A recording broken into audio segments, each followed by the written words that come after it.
keterampilan yang harus dicapai. Next. Jadi, kalau begitu, sekali lagi, desain dari implementasi pembelajaran jarak jauh itu tidak bisa lepas dari sisi inklusifnya siswa. Sehingga, next, skenario A, skenario B, skenario C, sekali lagi ini menjadi penentu utama di satuan pendidikan. Mana yang mau diambil? Baru menyusun struktur dan analisis KD. Karena tidak memungkiri juga di Kabupaten Bandung itu memiliki sekolah dengan kondisi yang bisa skenario A, sekolah yang bisa skenario B, bahkan sekolah yang hanya bisa skenario C. Bukan berarti skenario C itu adalah skenario terjelek atau merupakan terbawah, tapi semuanya merupakan skenario pembelajaran terbaik yang sesuai dengan kondisi satuan pendidikan masing-masing. Next. Terlalu cepat nggak saya bicara, Pak Pengawas? Saya khawatir terlalu cepat. Next. Nah, Bapak Ibu, keterampilan ini yang ingin kami sampaikan secara langsung nanti ya. Jadi saya juga hanya menggarisbawahi saja ada knowledge ekonomi di sana, bukan berarti nanti pembelajaran itu mengarahkan anak didik untuk menjadi pedagang, bukan, tapi bagaimana membentuk kewirausahaan karena pada masa pandemi COVID-19 ini banyak sekali yang mengalami penurunan ekonomi di keluarganya. Jadi siapa tahu dengan proses pembelajaran yang sifatnya knowledge ekonomi ini, mereka bisa ditumbuhkan sifat wirausahanya. Next. Lewat saja, ya. Ini dilewat saja. Ini juga dilewat. Next. Ya, terus. Nah, ini. Jadi bagaimana proses pembelajaran itu tentunya sekali lagi yang terbaik adalah sesuai dengan kondisi dan situasi sekolah masing-masing. Tapi proses saintifik yang dianggap bahkan seringkali kita lupakan atau mungkin dijadikan semacam koridor itu miliknya Mapel IPA. Ini adalah hal yang perlu diluruskan kembali bahwa model saintifik dalam proses ini merupakan proses yang bisa dijalankan oleh semua mata pelajaran gitu ya. Saya cenderung mengatakan meskipun kementerian mengatakan ini sebagai model pembelajaran, saya pribadi mengatakan ini adalah pendekatan.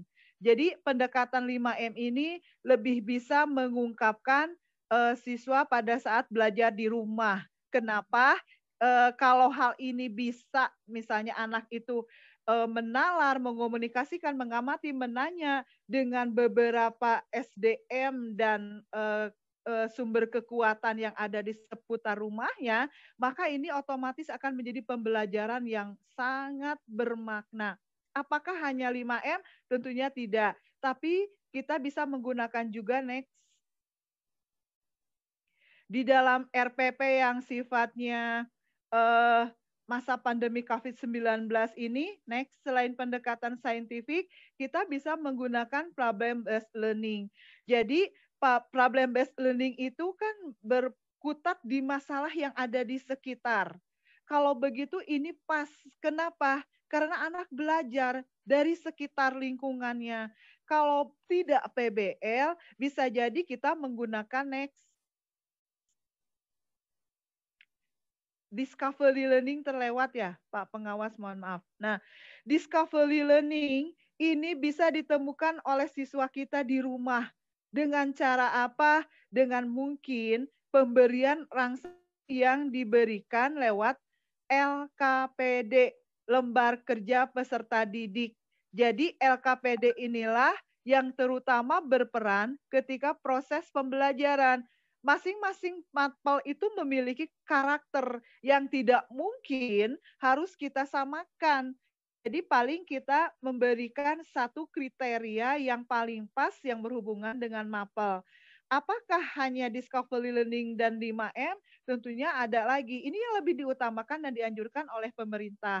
Bahwa dalam masa COVID-19 ini next, kita menggunakan boleh jadi PJBL, project based learning, dan ini saya pikir merupakan model bukan terbaik tapi yang lebih mendekati model pembelajaran yang bisa dipaparkan di RPP.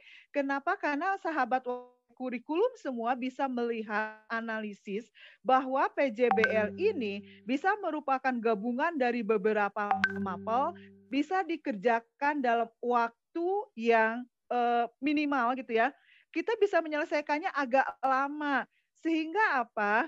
Penumpukan tugas yang diberikan kepada siswa saat pandemi ini bisa diminimalisasi. Artinya, nanti PJBL ini bisa dicantumkan pada RPP yang sifatnya integrated. Jadi ada pembelajaran kebersamaan, RPP terintegrasi antara beberapa mata pelajaran.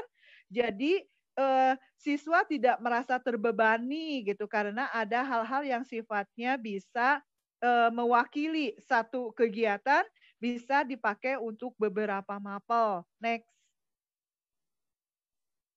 Kembali ke sekolah, tentunya rumah itu juga menjadi sekolah bagi siswa kita sekarang.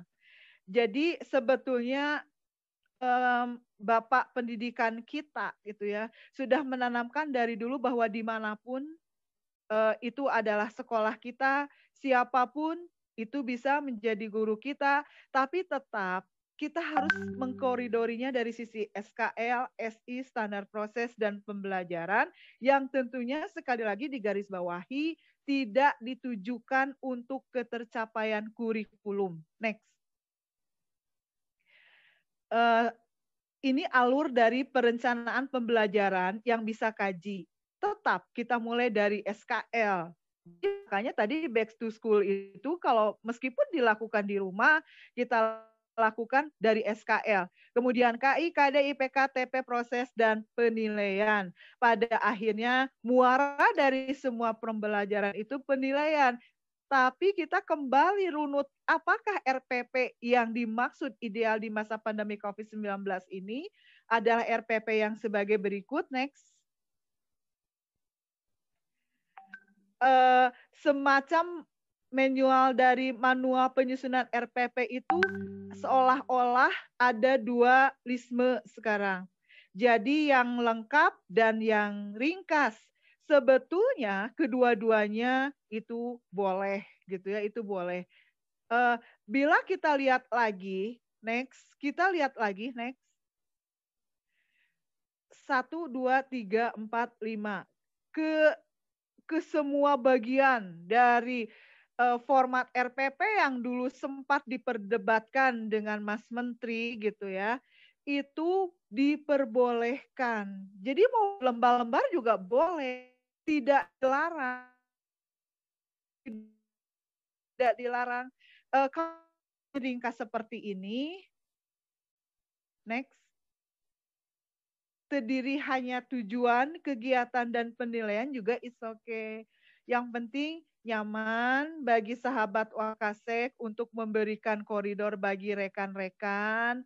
Mana sih menurut Wakasek kurikulum yang sesuai dengan kondisi satuan pembelajarannya masing-masing? Toh sekali lagi ini jangan dijadikan semacam perdebatan, tapi jadikanlah semacam forum kreativitas di mana kalau hal ini sudah bisa dilakukan oleh kita, berarti memang kita sudah berhasil mengadakan proses pembelajaran di masa COVID-19 ini.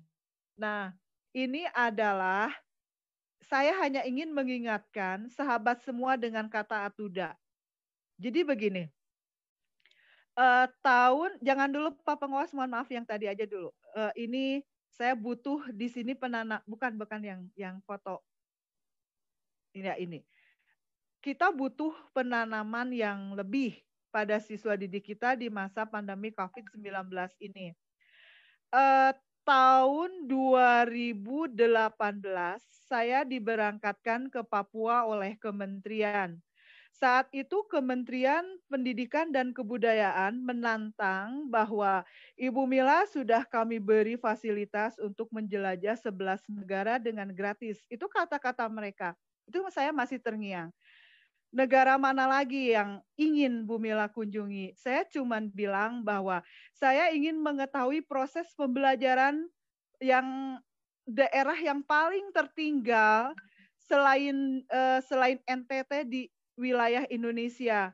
Tentunya mereka menunjukkan bagaimana kalau wilayah paling timur. Saya jawab, oke, saya pilih Papua. Saat itu jajaran kementerian mengatakan, betul Bu Mila berani karena sendiri ke sana. Saya bilang, oke, karena memang saya ingin tahu dengan kondisi pembelajaran di Papua. Jadi kalau di Papua itu pada saat 2018 proses pembelajarannya sudah menerapkan jarak. Jadi sahabat semua bisa melihat foto di sini bagaimana siswa-siswa itu duduk hanya beberapa orang, ini dikumpulkan loh dari beberapa kelas. Kenapa? Karena pada saat masuk mereka diterima sekitar 20 orang, saat lulus ternyata hanya 11 orang dari satu sekolah. Karena kebanyakan karakter kepada orang tuanya kurang. Banyak yang hamil oleh orang tua sendiri, oleh kakaknya, karena kebiasaan mereka untuk minum arak. Nah, jadi yang ingin saya tanamkan di sini adalah jangan pernah mengatakan atuda di Kabupaten Bandung mah. Tapi gantilah kata atuda itu dengan sok sanajan. Sok sanajan di kabupaten. Coba sahabat lihat di sana. Kita next lagi PowerPoint-nya. Next. Ini gabungan dari beberapa kelas coba. Gabungan beberapa kelas, meja aja masih banyak ditumpuk di belakang. Masih kurang orang-orang yang menyadari pentingnya pendidikan. Masih kurang sarana prasarana yang dihadapi. Next. Kita lihat lagi, ketika saya mengajarkan alat reproduksi manusia, itu hanya ada satu buah carta di sana. Dan ketika saya tanya di mana alat-alat untuk praktek, mereka bilang nggak punya lab. Ini adalah kelas terbagus dari sekolah itu yang punya. Kalau begitu, saya bilang tidak pernah kita harus dikalahkan oleh lingkungan. Jangan pernah kita kalah dengan kondisi ketahanan yang ada. Makanya saya bersyukur kemarin Pak Kadis mengadakan satu webinar dengan judul Resiliensi Ketahanan pada masa pandemi COVID-19, karena memang di masa COVID-19 harus bertahan. Kita bertahan di masa COVID-19. Papua dari tahun dulu juga sudah mulai bertahan.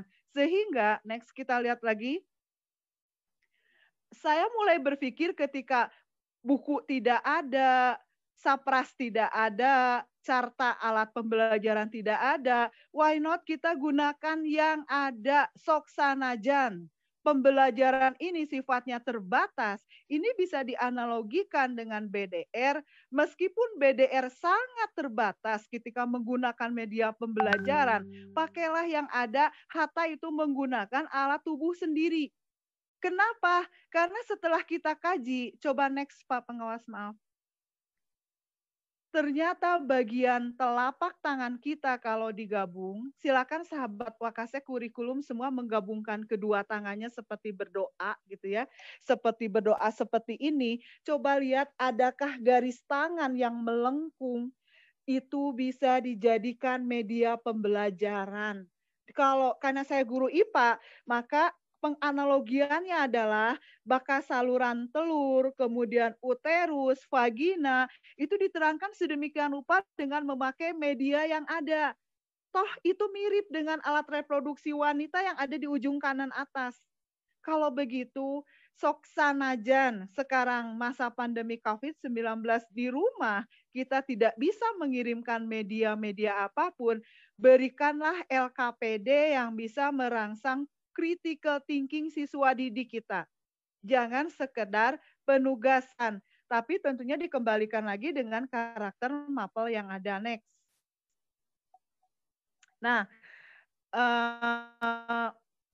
saya pernah berkunjung ke SMK Negeri 7 dan 11 di Kota Bandung. Tahun 2004. Mereka sudah melakukan penilaian portofolio. Ada hal yang harus digarisbawahi bahwa ternyata, meskipun ini SMK ya, jadi sahabat semua bisa melihat bahwa ini adalah kumpulan portofolio dari jurusan-jurusan yang ada di SMK. Tapi saya mulai berpikir begini, why not kalau memang portofolio itu kita bisa jadikan salah satu basis dari penilaian pada masa COVID-19 ini. Kalau sepakat sih gitu ya. Artinya, next, ketika kita bicara portofolio sebagai basis dari penilaian, maka kita bisa menilai wujud benda fisik yang dihasilkan oleh siswa, bisa menilai proses sosial pedagogis yang dihasilkan oleh siswa. Kenapa? Karena bila digabungkan dengan model pembelajaran yang tadi, baik PJBL, Project Based Learning, Problem Based Learning, Discovery Learning, 5M, ataupun yang paling sederhana sekalipun yang bisa diterapkan di sekolah, ujung-ujungnya melahirkan produk. Produk ini bila dikumpulkan pada masa COVID-19 ini, nggak usahlah kita memberikan satu kesulitan pada siswa dikumpulkan hari itu juga, dikumpulkan per minggu. Silahkan aja kumpulkan di rumah, maksud saya.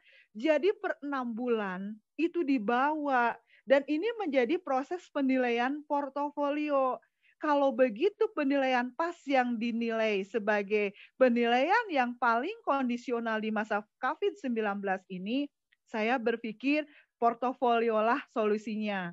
Kenapa? Karena pada portofolio juga anak tidak dituntut untuk sisi kognitif yang berlebih. Next.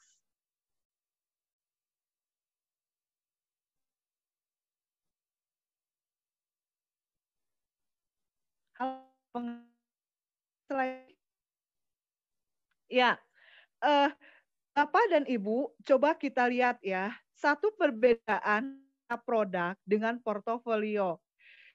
Ya, portofolio bisa jadi merupakan produk, tapi tidak semua produk itu bisa dijadikan portofolio. Disinilah ada sistem penilaian yang seimbang, kerjasama antara guru dengan siswa. Jadi guru itu tidak menjadi penilai utama dan sendiri, tapi di dalam portofolio bisa menilai mana nak yang bisa kamu jadikan portofolio terbaik dari kamu. Jadi tidak ada tuntutan harus ini loh mapel ini ada 11 LK harus masuk semua gitu. Jadi mana yang merasa baik paling baik itu kumpulkan dari bundelan portofolio. Next. Apakah hanya produk yang bisa dikumpulkan? Dari si nas itu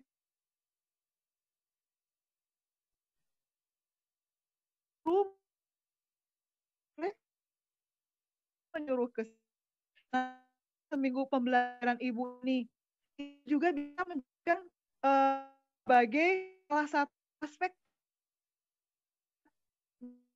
siswa di masa COVID-19 ini dengan misal taruhlah kalau kita kerucutkan misalnya dengan guru bahasa Indonesia, mereka lalu memberikan penugasannya bukan ketercapaian kurikulum, tapi sebagian tercapaian kurikulumnya ketika proses pembelajaran selama kemudian anak mencurhatkannya dalam selembar kertas, kemudian dia mengungkapkan gagasan, kayaknya Bu lebih enak begini sistem pelajarannya, karena sikap saya terhadap pelajaran sehingga pemahaman saya bisa melihat seperti hal seperti ini dilatih kepada mereka.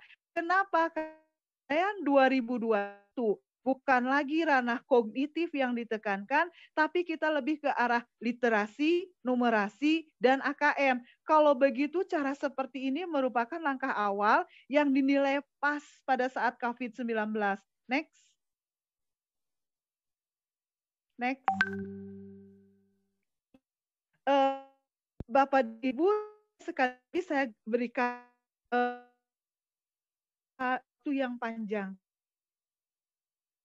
Dalam bulan itu waktu yang sangat ideal.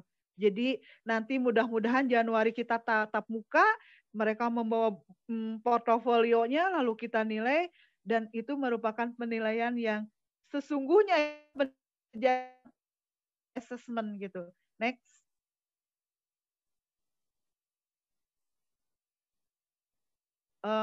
Saya hanya menyoroti satu saja, Bapak Ibu. Dalam fokus bukti ya, artinya perubahan performa kinerja peserta didik dari waktu ke waktu itu yang kita nilai sesungguhnya. Apakah arah up ataukah menurun? Inilah yang akan menjadi nilai kualitatif kita. Jadi bukan nilai sisi 90 kan, tapi apabila dia naik berarti sangat baik. Baik kalau dia tetap, cukup ya kalau menurun. Saya pikir jangan ada kata kurang untuk penilaian di masa COVID-19 ini. Karena masing-masing sudah berkutat dengan kesulitannya gitu. Next.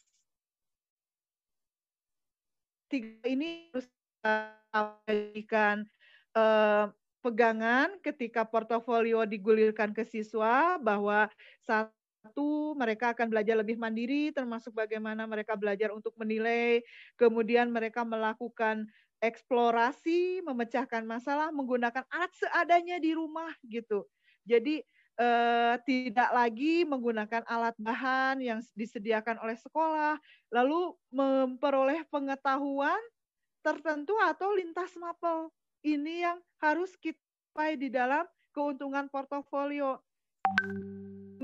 Contoh PP-nya, karena tiap mapel itu punya karakter. Kalaupun saya ada, silakan dikirim nanti via Japri atau nanti kesepakatan Parikis seperti apa. Tapi yang jelas kontennya, kreativitasnya, itulah yang menentukan keberhasilan dari siswa sesuai dengan satuan pendidikan masing-masing. Next, agak cepat karena waktu saya sedikit lagi. Menilai portofolio ini nggak bisa lepas dari rubrik, Bapak Ibu. Jadi penilaian portofolio itu berarti kita harus menyiapkan rubrik. Rubriknya itu sendiri sebetulnya harusnya dikondisikan dengan guru ke siswa. Ya, kita harus bilang bahwa, nah, setuju nggak kalau rubrik begini? Lalu anak memberikan masukan, itulah sejatinya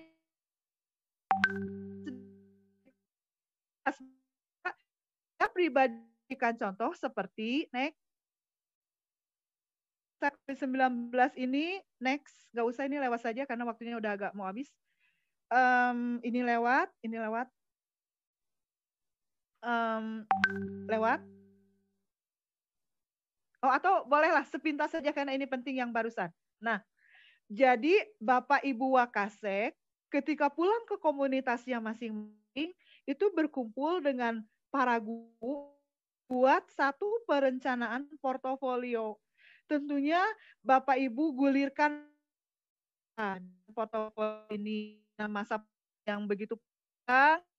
Jadi ini merupakan penumpukan tugas sehingga untuk memberikan keringanan kepada siswa didik kita nggak usahlah kita terlalu membebani mereka dengan satu mapel beberapa tugas gitu ya. Terus menyesuaikan tugas dengan kurikulum.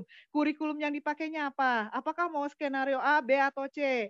Lalu menentukan indikator. Indikatornya tentunya dipilih dan dipilah sesuai dengan kondisi kesatuan pendidikan masing-masing. Lalu menentukan yang mau diambil yang seperti apa. Apakah hanya sisi bukti fisik saja ataukah mau langsung juga digabungkan dengan sisi sosiologis perkembangan mereka. Lalu pembatasan kuantitas dibicarakan. Sekali lagi jangan sampai memberatkan siswa didik kita sehingga orang tua, guru dan semua menjadi stres. Lalu bukan rubrik pedoman penskoran. Coba kita lihat Pak Pengawas satu-satu pedoman penskoran untuk portofolio. Ini terakhir ya, jadi ini beberapa slide terakhir. Next. Nah, ini contoh rubrik penilaian makalah. Bila karya tulis yang ingin Bapak Ibu terapkan kepada siswa, tentunya tidak untuk satu mapel, bisa kan gabungan? Jadi ketika bahasa Indonesia bicara tentang sistematika, boleh ambil nilainya dari sini. Ketika bicara tentang konten, maka beberapa mapel boleh berkolaborasi memberikan konten yang memang dituntut, atau kalau kata dituntutnya lebih agak kasar di masa pandemi COVID-19 ini, yang lebih ingin ditekankan kepada siswa. Kalau begitu bagaimana sisinya guru PABP, kemudian guru BK ambil dari rubrik penilaian semacam ini. Next. Atau bila mana berupa praktik praktik. Ini tidak menutup kemungkinan di rumah praktik. Bisa jadi buat siswa yang memiliki kuota yang lebih disimpan. Tapi kalau siswa yang biasa-biasa saja, bisa saja melalui rubrik pernyataan orang tua bahwa sudah melakukan praktik seperti ini. Next. Bisa jadi produk. Nah, produk ini tentunya harus diberikan skor juga. Jadi aspeknya disesuaikan dengan jenis produk. Boleh, boleh ini masih jadi apa yang saya ajukan ini hanya satu, tentunya sahabat Wakasa Kurikulum bisa memberikan, karakter yang lebih lagi di sekolah masing-masing. Next. Ini contoh dari proyek, ada beberapa yang harus kita tepati untuk pembobotan aspek yang dinilai gitu ya.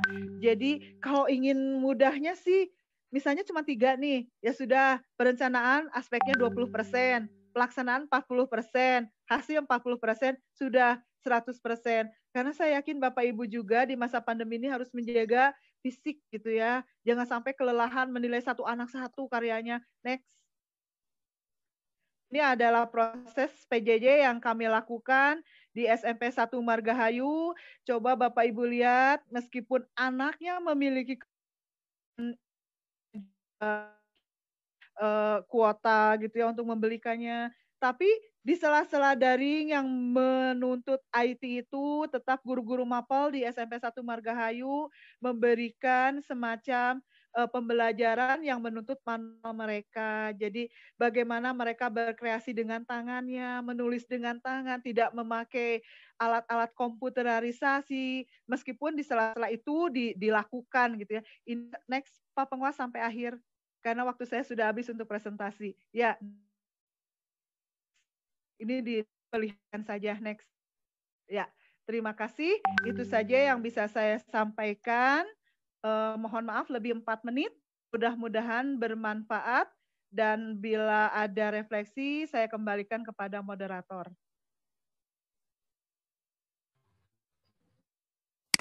Terima kasih Bu Mila yang telah